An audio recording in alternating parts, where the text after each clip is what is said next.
বলেছিলাম না, এত অবহেলা করো না। কখন যে হারিয়ে ফেলবে আমায় নিজেও জানতে পারবে না।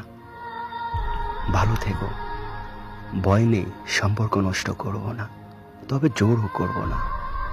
ইচ্ছা হলে SMS দিও, না হলে না দিও, তবে আগের মতো হয়তো আমাকে আর পাবে না।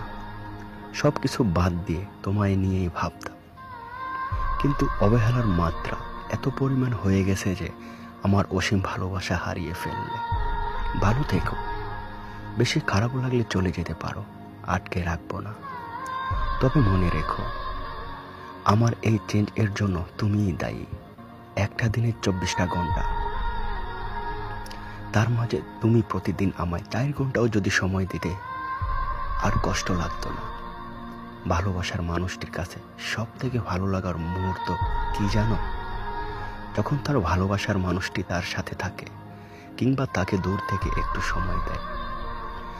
আমি হয়তো নিজেকে অনেকটা পরিবর্তন করেছিলাম শুধু তোমায় ভালোবাসার দিকে তাকিয়ে, কিন্তু সেই ভালোবাসা যে এত তাড়াতাড়ি কমে যাবে বুঝতে পারিনি। সন্দেহ করা উচিত না, হয়তো এতে ভালোবাসা টেকে না, আমি জানি। কিন্তু একজন ভালোবাসার মানুষের কতটা অবহেলার পর এই মনের মাঝে সন্দেহ সৃষ্টি হয়, তা কি তুমি বুঝতে পারো না? একটা কথা কি জানো, অবহেলার মাত্রাটা যখন বেড়ে যায়, তখন ভালোবাসার ইচ্ছাটাও দিন দিন হারিয়ে যায়। আমিও নিজেকে গুছিয়ে নিয়েছি, চিন্তা করে ফেলেছি তুমি দূরে থাকতে চাও, তবে আমি কেন জোর করব? তুমি আসার আগেও আমি একা ছিলাম, এখনো একা থাকতে পারবো। হয়তো মাঝের স্মৃতিগুলো একটু কষ্ট দিবে, এর বেশি কিছুই নয়। হয়তো অপেক্ষায় থাকবো, তুমিও একদিন বুঝতে পারবে আমার ভালোবাসার মূল্য।